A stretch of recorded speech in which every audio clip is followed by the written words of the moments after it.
ลองแก้เบิ่งเครื่องมันฝากมาแต่จะอ่านเป็นอยู่บ่เบิ่งดูบ่เป็นบ่ว่าให้เฮียนอยู่ก็ได้สาขาใช่เลยอุ้ยฮะ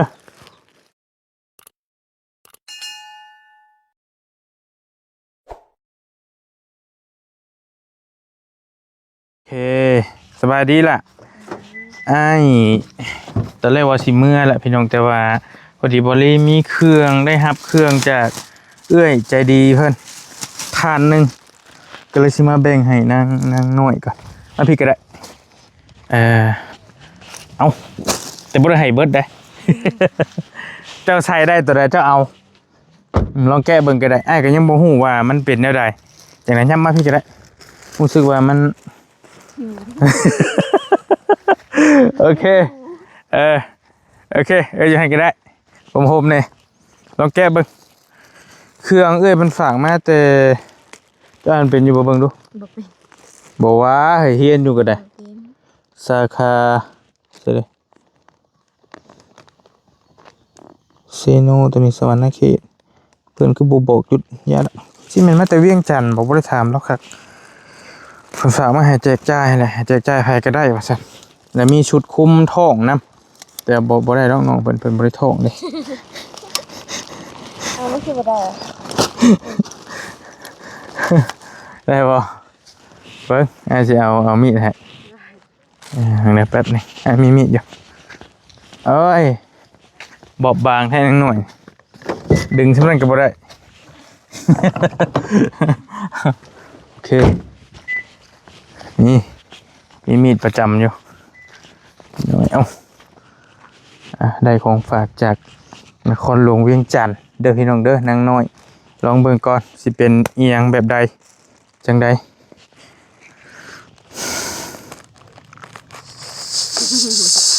เชจะไปถึงมืออีกได้ยาได้ตัวนั้นกำลังเป็นเพอยู่ก็สิเป็นสุดวัยรุ่นเป็นผู้สาวนี่แหละเพราะว่าเราเองหันเราขายเครื่องเราขายเครื่องออนไลน์นี่แหละบอกจังใดเบิ่งก่อนเราสิแช่เบิ่งโอ้ยมือก็ได้เนาะกะได้บ่เบิ่งแม่นบ่สิเบิ่งรถครับบ่ได้นะสิเอาใส่คืนถุงใส่สิไปแบ่งทางอื่นนำนี่อาจจะดึงมาเบิ่งตัวนึงก่อนบ่เป็นหยังโอ้เป็นทรงเดี๋ยวใหญ่เพิ่นเนาะว้าระดับอ้ายก็ยังรวมนี่จะพับไว้ซะมันต้องเจอคนใหญ่ๆสไตล์ใหญ่ๆแบบนี้เรือมีว่าซะพี่น้องพูดใหญ่ๆอ้วนๆใส่บิ๊กเบิ้มเลยเด้นี่พี่น้องเบิ่งจะส่งเลยบ่จะใส่ถุงมีตัวนี้เป็นส่งบ่แม่มีส่งบ่เลยมันบ่มีตัวน้อยเนี่ยบ่เบิ่งดูตัวในเบิ่งดูเบิ่งตัวในเบิ่งดู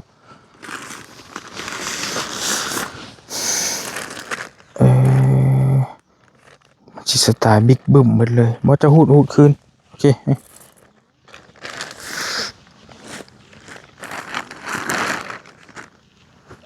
คือใส่เดียวเนาะโอ้ป้าพอดีถ่วมหัวเจ้าเลยคันเจ้าใส่ก็ได้เอาไหมลองเบิ่งถุงไหมยัดใส่ถุงไว้ให้นี่ขอโทษขออภัยด้วยถ้าว่าใส่บ่ได้ก็ได้ไอ้ก็บ่จักว่ามันเป็นไส้แบบใดนะคือว่าก็อยากแบ่งให้น้องใส่บ่แม่นหยังดอกยันว่าพอมีตัวใส่ได้ล่ะสิให้ใส่นี่นะแต่มันเป็นไส้บิ๊กบึ้มเบิดเลยยอมแล้วส่งแล้วก็ห่อมาหักนี่ส่งบ่ได้ส่งแล้วก็รูลานะชิดโอเคนี่เป็นเสื่อมคือกันมาจากบ่คือลายคือกันเนาะคือกันแม่นบ่มันเป็นส่งเอาเบิ่งตัวไม้ยังมีตัวไม้อยู่เด้มี3ชุดพุ่นเลยโอเคเด้แม่นบ่เสื้อผู้หญิงนี่โอเคเฮ็ด เบิ่งอุ้ย ไอ้ยามีตัวมักอยู่บ่เลยประเด็นว่า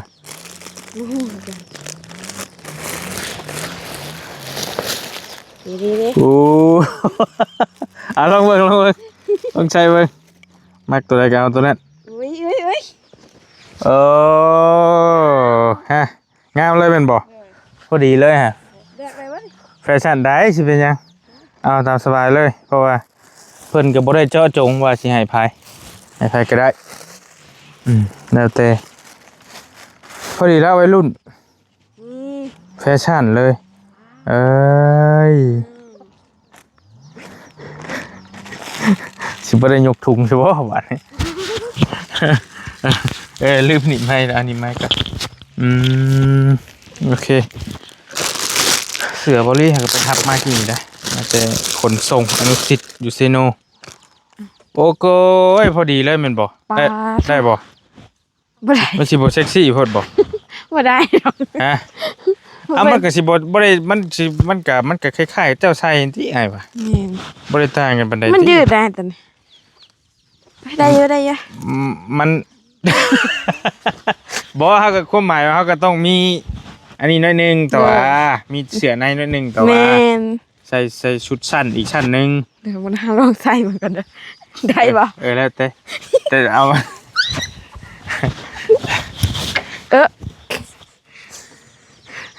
ิ่ง เบิ่งกันโอ้มันคืองามเด้เด้เบิ่งเบิ่งเบิ่งเบิ่งคักๆก่อนได้แล้ว ว่างาม ได้แล้วแฟชั่นเด้นี่จะตัวแฟชั่นครับ สวยงามสิบ่ได้เมาว่าทอง บ่ว่าสิบ่แซงผู้อื่นเนี่ยบ่ มันงามเด้ เอาเบิ่งก่อนตัวใดก็อยากได้แม่นบ่โอ้ยโยกูฮะ บ่มักนะ บ่ว่าไอ้ว่าคือช่องสิเข้ากันแท้เจ้าอย่าเบิ่งแต่รูปลักษณ์มันจะต้องใช้เบิ่ง ใช่ปะ สไตล์มันนะนี่ ทางใดทางหน้าทางหลัง ซื้อก็เป็นแสน2แสนบ่ได้หาซื้อให้มันว่าเนาะเสื้อแฟชั่นพี่น้อยมันสิบ่เป็นมาชิ้นเป็นส่วนดอกสิก็เจ้าเฮ็ดมาสิ มันก็บ่ต่างจากโตะเอ้ยอย่ามันจะใหญ่จังหน่อยบ่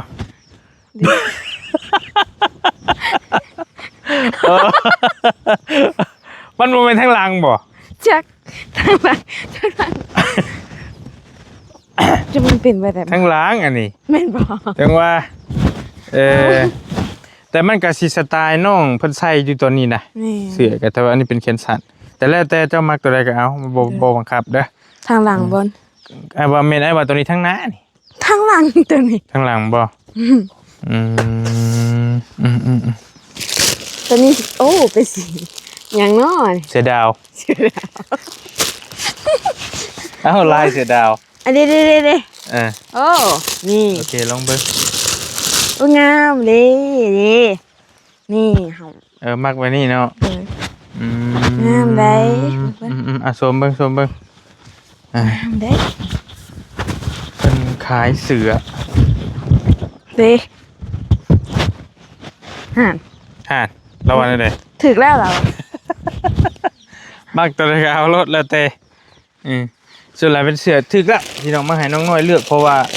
กันไปให้ผู้ชายหรืออย่างเพิ่นเลือกมันก็บ่เข้ากันอีก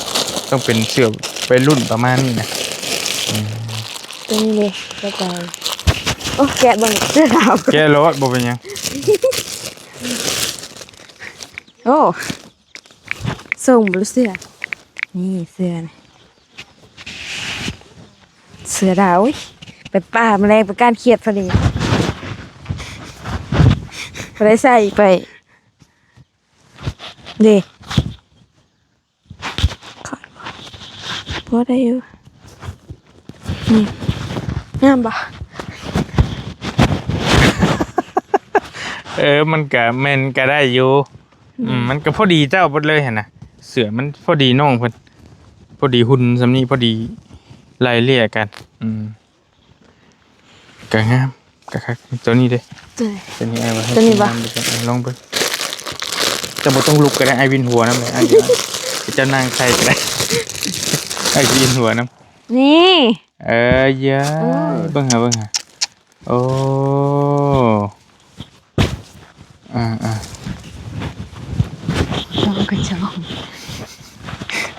ผู้งามเด้ ได้อยู่ มันเป็นอะไรครับนี่มาตัวนี้ นิบเอามันบิ๊กหน่อยนึงแต่งามได้ตัวนี้งาม งามบ่ ตัวนี้งามได้เรื่องอยู่ โอ้ย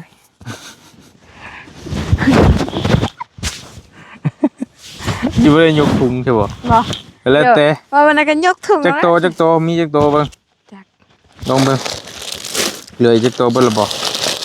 เอ้ย คงไม่ได้ค่ะเป็นเสื้ออุ้ยกันหนาว ตัวนี้ก็งามคือกัน งาม เป็นเสือ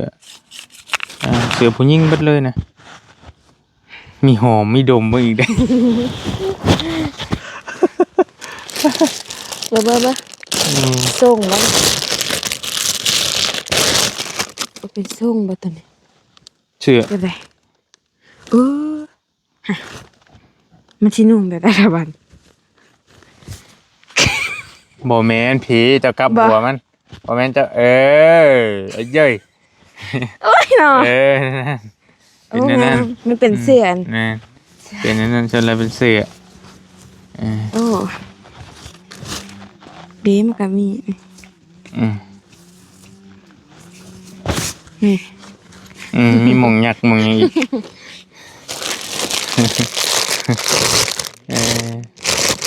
แต่มีแต่โตไม่ไหม้ครับอยู่พี่น้อง ตัวนี้ดี น่าไหม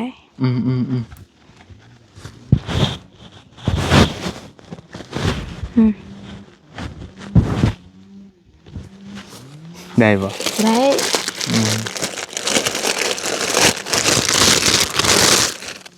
ตัวนี้สิเป็นแบบไหน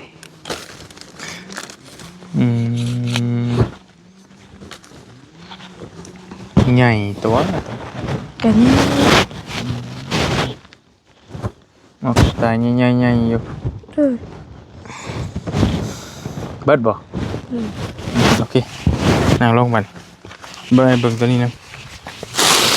นี่คือกระโปรง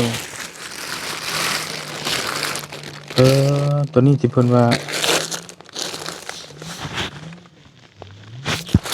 จะถึงบาลีกระโปรงอันที่เนาะว่าคนท้องนำบ่ตัวนี้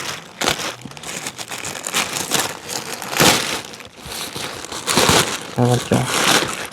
มันเป็นกระโปรงคนท้องอันนี้เราบอกอยู่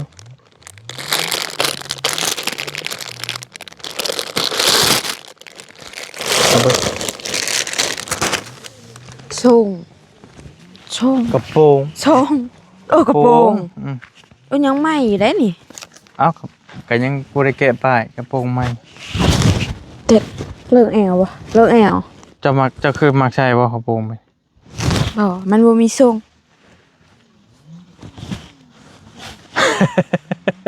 ลองใจเพิ่นบ่ ลองปะ แล้วแต่ชุบค่าส่งจาน ได้ ก็ส่วนละเป็นแฟชั่นเบิดกระโปรงผู้หญิงที่ตัวนั้นเราว่าเป็นชุดคนท้อง เลิกแอวกับบ่ค่าส่งนี่แฮงเลิกนี่ โอ้รวมเนาะใหญ่โพดเนาะ เลย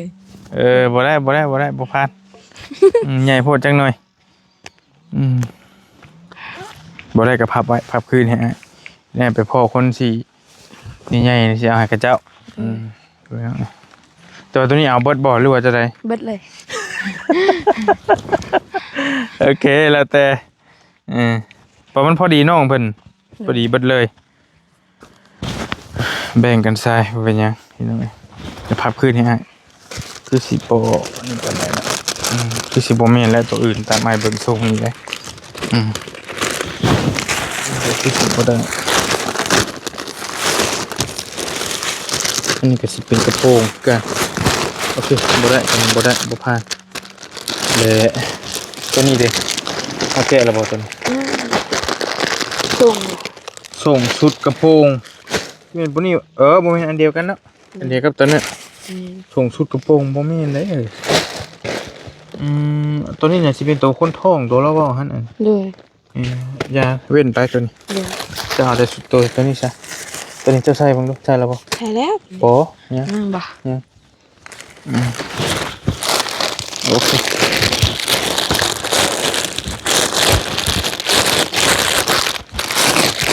เด้ นี่อยากใหญ่จังหน่อยเนาะ แต่งามเยอะ โอเคได้แล้วหันกันละโอ้หลายตัวเถอะพี่น้อง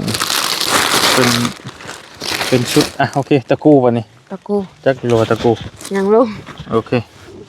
ก็พอดีจะอยากใหญ่หน่อยหนึงพอดีแล้วเพื่ออนาคต เด้อ เจ้าก็สิใหญ่ไปเมื่อหน้าเด้เจ้าก็สิอ้วนไปเมื่อหน้าอยู่แล้ว ไม่เห็นแต่ว่า เด้อ เออมันเป็นไปบ่ได้หรอกเจ้าสิน้อยไปเมื่อหน้าเจ้าต้องใหญ่ไปเมื่อหน้าโอเคตอนนั้นมาใส่เนี่ย ต้องใส่แล้ว โอเคเดี๋ยวไปให้กระเจ้าต่อกันพี่น้องวันนี้คือจะพอดีกับน้องเพิ่นเบิดเลย เด้อ จุดชุดนี้เนี่ยใหญ่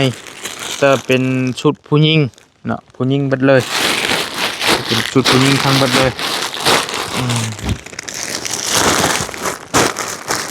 จะไปซื้อเชนป่ายเพื่อน เสียบ เป็นไปของเชนไล่เตชุดแฟชั่นเลยขายชุดแฟชั่นเพิ่นฝากมาอยากทำบุญน้ำฝากให้น้องๆว่าซั่นพี่น้องกระเดดใหญ่มากเลยบริก็ได้ต้องหาหม่องมันบ่เดดก่อนปะนั่งโอเคภาพมันบ่งามปะเลยพี่น้องเดี๋ยวมาให้น้องน้อย อุ้มเสื้อผ้ามาโอเคถูกต้องแล้วอยู่นี่มันโฮมเนี่ยไผมาผ่าอยู่นี่ กับลุงกินมือลุงเพิ่มมือเด้ผ่ากับลุงเพิ่ม อยู่นี่บ่ บ่ผ่าอยู่ผมจะเก็บนะทีมพี่ เป็นเศษขยะอยู่พี่แบบนี้ เด้อ เออโอเคไปไอ้สิเป็นนางนะ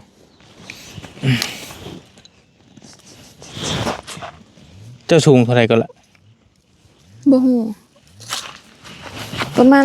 1.50เนี่ยครับพ่อ 1.50 เลย ได้อยู่บ่1.50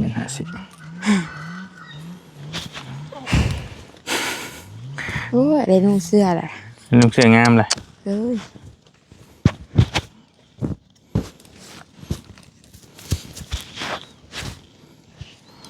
เสื้อ เห็นน้องนิ้วเอามาให้ตัวน่ะถึกบ่ ได้อยู่บ่ ได้ น้องเป็นตัวน้อยก็ได้อยู่แต่คืออ้ายนี่ต้องใส่ไง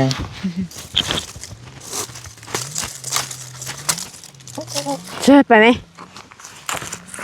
โอเคพี่น้องเอ้ยใจะดีอยู่เวียงจันทน์เด้อเพิ่นฝากมาให้โอ้ของที่มีเต เว้นนี่จะฝากเขามกขอบใจเพิ่นแน่เด้อเอ้ยใจะดีอยู่เวียงจันทน์บ่เป็นอยู่บ่ รอบนั้น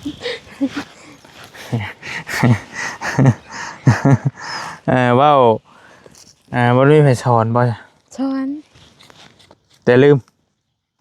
บ่แม่นลืมหรอกไอ้ว่ามันอยากมันอยากอายแล้วก็กันอยู่ผู้เดียวน่ะได้ไอ้เบิ่งเจ้านี่ ได้ สมมุติให้ตั้งกล้องนะย่างไปนี่ ได้อยู่ มีแต่ให้เพิ่นอยู่ดีมีแฮงให้ร่ำให้รวยแหล้วเว้าสำนั้นแหล้ว ขอบ เว้า คุ เพิ่ ณ น ขอบคุณเอ้ยเด้ออยู่เวียงจันทน์ แม่นแหละเพิ่นบอกชื่อก็ได้ ขอให้เพิ่นอยู่ดีมีแห้งความเจ็บบ่ให้ได้ ความไข้บ่ให้มี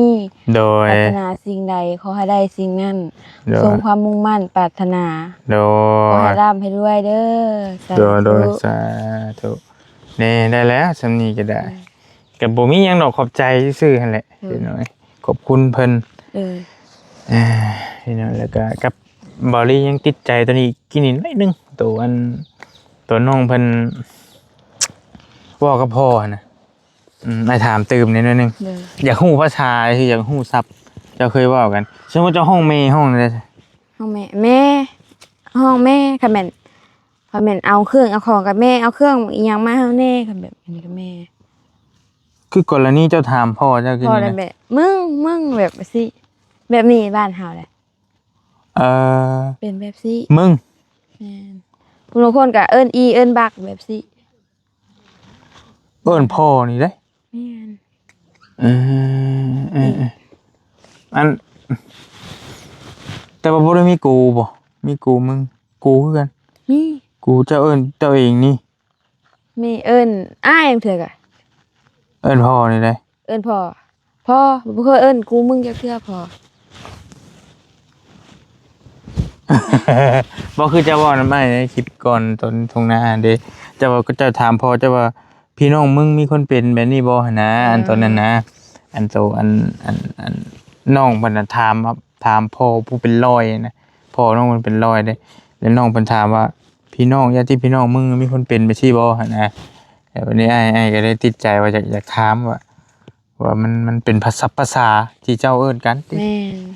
น สมมุติถามแม่ก็เว้าคือกันบ่แบบสมมุติว่ามีแนวเว้า เว้า เอ่มันแล้วแต่สำนวน แต่คนสิเอิ้นแบบใดบ้านเฮา มันแล้วแต่สำนวน แม่ จังหวะ แม่น ที่เฮาสิเว้า โดย แต่ว่าโดยทั่วไปก็พ่อแม่ โดย ย่านบางคนบ่เข้าใจแหละ โดย เพิ่นได้ยินก็มันเจ้าก็พอสิฮู้แล้วว่ะ แม่ มันศัพท์ภาษาของมือนี่เด้ โดย คำว่ากูมึงเนี่ยมันก็ออกเป็นคำหยาบคายแม่นบ่ล่ะ แม่ หยาบคายเลยแต่ว่าคือพี่น้องภาคใต้บ่ก็คือยินเพิ่นว่ากูคือกันกูมึงกูฮักมึงอย่างซี่นะจำนี้เพลงเด้ตอนนั้นเพลงกูรักมึงกูฮักมึงอย่างซี่นะตอนนั้นก็แต่ว่าคือในบ้านเฮานี่ก็ส่วนหลายได้ยินแต่พี่น้องคืออ้ายเอิ้นบ่เตียงก็เอิ้นกูเอิ้นมึงและปกติเฮาเอิ้นกันแล้วก็ แม่ หมู่คู่เนาะ โดย หมู่คู่พี่น้องเอิ้นกัน โดย แต่ว่าก็พ่อแม่นะบ่เคยได้ยินอีหลีนี่ฮะก็ได้ยินเจ้าแล้วก็ โดย เฒ่าบุญมาพี่น้องเฒ่าบุญมาที่เพิ่นพ่อแม่เพิ่นเอามาเลี้ยงที่บ้านหยังพ่อเจ้าว่ากิน บ้านน่ารักบ่ โอเคแต่ว่าบอลลี่ก็ในตอนนั้นหั่นคลิปตอนนั้นบอลลี่ตัดออกว่าตรงๆแล้วพี่น้องเพราะว่าบอลลี่นึกว่ามันเป็นคำหยาบนึกว่าน้องเพิ่นมันสิเป็นคนก้าวร้าวนะคิดว่าก็บ่ได้ช่างถาม จนมาเห็นเจ้าเว้านี่ก็เลยเอะใจว่ามันเว้าคือกันนะ แม่ ก็เลยก็เลยบ่เข้าใจ เลย พี่น้องได้ยินน้องนิวเว้าอยู่ว่าเมตู้นี่เราเคยเอิ้นเขาน้องนิวว่าหยังว่ามึงกูมึง เอ้ย แต่ว่าบางคนบ่เข้าใจว่าเพิ่นเครียดให้ก็มีแหละพี่น้อง โดย เพิ่นบ่เข้าใจเด้แต่เอิ้นโดยหลักแล้วก็ลูกหลานนั่นแหละแต่ว่ากูมึงนี่ก็คันว่าเข้าใจกันอะไรก็บ่เป็นหยังคือพี่น้องหมู่คู่เขาเคยเอิ้นกันนี่นะแต่คนบ่เข้าใจกันนี่ห่วย เครียด หายกันย้อนอีหลีได้บ่แม่นว่าอะไรน้องเอ้ย เลย กูมึงกู เลย แต่ว่ามันปกติแล้วทางบ้านทุก แม่ จังเนาะ น อ้ายก็ไปหน้าเพกมาโอ้ตัวเฮ็ดเฮือนมาทีมงานเข้าทางสิเป็นโฮมซะว่าเลยซะแต่ว่าก็สิได้ยินเจ้าเว้านี่แหละก็บ่ได้ยินหรือว่าเพิ่นแบบเพิ่นบ่กล้าเว้าต่อหน้าเฮาบ่หรือว่าจังใดก็บ่เข้าใจคือกันในส่วนนี้จนหลายเพิ่นเอิ้นก็เอิ้นไปธรรมดานะบ่ได้มีคำว่ากูมึงแล้วก็สิยินน้องน้อยนี่แหล้วเว้าเป็นจังซี่เนาะ เลย เอิ้นไม่เท่าเลยจ้ะ แม่เฒ่าเอิ้นคือกันเบิด แบบนี้ ลูกหลานเพิ่นก็แบบนี้หมดทุกคนน่ะลูกหลานเราก็ สมมุติว่าเจ้าจะถามไม่เท่าว่าไม่เท่าอันพี่น้องมึงมีจักคนสิก็สิประมาณนี้เลยแม่นบ่ แม่น มื้ออื่นมึงสิไปใช้คือบางทีก็เว้าไปนี่ไปนี่เลย แม่น เป็นได้นี่เนาะพี่น้องเนาะโอเคฮู้แล้วซั่นน่ะ เลย บ่เข้าใจบ่ได้ฮู้ดีได้นี่จังได้มาถาม แบบอันเว้าง่ายๆแบบอันพวกอ้ายมาแบบหมู่กับเจ้าเว้าอีหยังเนี่ย เข้าใจ แบบนั้นแหละ มึงกู แม่น บ่โดยทั่วไปทีมงานก็บางทีก็เว้ากันก็มึงกู เลย ด่ากันก็มีบางทีก็แต่ว่ามันเฮาก็ธรรมดาเฮาเคยเว้ากันก็แบบเดียวกับน้องเพิ่นเว้านี่แหละ เลย เคยเว้าเคยจากันแล้วก็เป็นเรื่องธรรมดาไป แม่นแต่ผู้ลางคนกับเจ้าบ่อันนั้นก็ อ๋อเครียดดีแล้วระวัง แม่น แต่ว่าก็บอกเพิ่นจ้ะคือ เลย ทั้งเมย์ทั้งหยังนี่ก็ทั้งพ่อแล้วก็ทีมงานนะ ก็บ่ใช้คำตัวนั้นก็อย่าแม่นอยู่ธรรมชาติแต่ว่ายันบางคนบ่เข้าใจเด้ใช่ว่าน้อยใจให้อยากให้ไว้พอแฮงเวทดิพี่น้องเอ้ยบ่เข้าใจเด้มึงไม่ใช่บ่เวทดิก็บ่ติแม่อ้ายคือกันแม่อ้ายก็เว้าจังได๋กูมึงนะเว้าน้ำลูกก็เว้าน้ำลูกน้ำเต้าแต่ว่าพ่อแม่เฮาบ่เป๊ะก็ลูกเว้าพ่อแม่อ้ายบ่เคยได้เห็นเหมือนนะก็เห็นแต่เจ้านี้กับถ้าบุญมาผู้เด็กน้อยนี่ก็เพิ่นเว้าพอเด็กน้อยได้นิดหน่อยนึงเว้าน้ำพอโอเคประมาณนี้พี่น้องแล้วก็รีสิออกไปปะน้องเพิ่นแล้วกินนี่ก็ว่าสิไปแหละแต่แล้วนึกได้ว่ามีเสื้อผ้าก็เลยเอามาให้น้องเพิ่นแปลงใส่แล้วก็ตัวห้องน้ำนะเจ้าก็บ่จักติว่าค่าสร้างค่าหยังมีระบบหยังก็บ่จักบ่รู้ว่าจังได๋บ่ทันได้มีค่าสร้างบ่ทันได้มีด้วยมีน้ำไผเนี่ยที่ช่วยจะมีน้ำเท่านิ้วมีเบานิ้วเบายาวเบาตูนลุงนวดก็มีเลยแต่ว่ามีผู้เล็กผู้น้อยนะพังว่านี่แต่ว่าค่าสร้างบ่ทันพอซับยังระดับ 20,000เคยเพิ่นฝากมันน้ำบ่ลีน 20,000 บาทไว้เฮ็ดห้องน้ำให้นั่งนั่งท่านั่งอยู่ประชาเฉพาะเฮ็ดห้องน้ำเพิ่นฝากมา 20,000ก็บ่ฮู้ว่าสิพอหรือบ่ได้หั่นก็ได้ก็เฮาเบิ่งค่าสร้างบ่ฮู้ว่าเพิ่นสิเอาเท่าใดคันเฮ็ดเองน่ะบ่เปลืองห้องน้ำบอกเลยว่าบ่เปลืองปานใดหลักหมื่นต้นๆนี่ก็ได้แหละมันสิไปแพงน้ำค่าสร้างนี่อย่างนี้นะสังกะสีก็ถ้าใช้สังกะสีแบบเทียงเจ้านี่ก็แฮงถึกเลยแต่คันว่าใส่สังกะสีตัวมันหนาๆขึ้นอะลูซิ่งนี่ก็มันก็แพงขึ้นเห็นไหมเนาะจังว่ากันแนวอื่นก็บ่ทันมีเนาะกับมันดินเจ้าเว้าหั่นเด้เจ้าถามอยู่ลืมแล้วบ่จ๊ะติลืมเลยบ่ได้อ้ายก็ไปหานั่งเฮอยู่เหมือนถ่ายคลิปนั่งเฮอยู่แต่ว่าบ่ได้ช่างถามแล้วนั่งเฮแล้วลุกน้อยแล้วไปชนะไปป้าเด้ออยู่ดีมีแห้งจะได้กันเลยใช่ไหมเยี่ยมไหมอยู่หน้าที่เหมือนบ่ได้ไปใช้ที่อยู่หน้าเมื่อคืนนี้นอนเฮือนไม่เท่าแม่เมื่อบุญบ่ชีวิตหาอยู่วัดบ่ลุงแม่นลงไปวัดแล้วเฮือนไม่เท่าเจ้าใกล้วัดบ่สิมีทางยาวไปเลยมันสิแงกไปพี่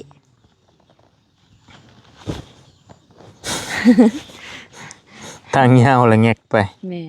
ทางเบื้องพี่ทางเนี่ยซื้อไปลงวัดพี่ทางพี่มันมี3โพงเห็นบ่น้ำสร้างมาด่านทิศเทือนเขาเอ้ยมอกน้ำสร้างมาด่าน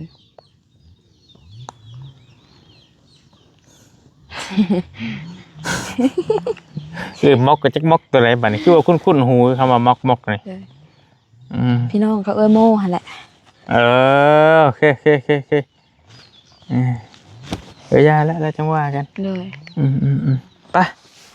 นี่แต่ก็จังว่ากันสบายดีแล้วพี่น้องเด้อเจอกันฝากติดตามน้องน้อยเนาะใครในระบบแบบใดระบบตึงอยู่นั่นแต่ว่ามันก็แบบลงหลายแล้วเนาะมาทำบิดกินนี่เยอะมาจนให้กินนี่เจ็บมึงตอนนั้นเลือดเต็มหมดแถวพี่แต่มันถึกกับอีเลือดอาบเลยพี่น้องบ่ไหวอย่าไปหางมบัดนี้บัดน่ะเลยว่าเอาไว้มาป้าพี่น้องตะเวนก็เริ่มค่อยลงละแป๊บเดียวมืดตื้อๆจะหน่อยเนาะไปโอเคบอลลี่กับโคโตเดินทางก่อนบัดนี้ก็ได้เอาเสื้อผ้าหน้าเพมามอบให้ทางน้องน้อยเพิ่นได้ไว้ใส่ไว้สอยพอบริสุทธิ์พี่น้องประหยัดเงินทองไว้ใช้ประโยชน์ในอื่นต่อขอมอบขอบใจเวลาทั้งจะดีอยู่ทางนครหลวงเวียงจันทร์เพิ่นฝากเครื่องมาให้เนาะก็ให้เพิ่นอยู่ดีมีแฮงให้โชคให้มานให้ร่ำให้รวยเนาะให้โชคให้มานเนาะให้ผ้านี่ชื่อว่าให้วันนะบอกคนเว้าเบิ่งกันเด้อบุคคลให้อาหารชื่อว่าให้กำลังให้ผ้าชื่อว่าให้วันนะให้ยานพาหนะชื่อว่าให้ความสุขนี่แหละพระเจ้าเพิ่นตรัสไว้ ให้ประทีปโคมไฟชื่อว่าให้จักษุและผู้ที่ให้ที่พักอาศัยนี่ชื่อว่าให้ทุกสิ่งทุกอย่างเนาะมีอยู่ ถ้าว่าผิดก็ขออภัยว่าวันนี้ก็ได้อ่านเบิ่งอยู่เนาะก็เพิ่นตรัสไว้แล้วก็ผู้ให้ของที่พอใจย่อมได้ของที่พอใจผู้ให้ของที่ดีย่อมได้ของที่ดีผู้ให้ของที่เลิศย่อมได้ของที่เลิศแล้วก็ผู้ให้ของที่ประเสริฐย่อมเข้าถึงสถานที่ประเสริฐว่าซั่นเนาะอยู่ดีมีแฮงอนุโมทนาบุญนำใดๆแล้วเด้อสาธุร่ำรวยไปแล้วบ๊ายบายโดย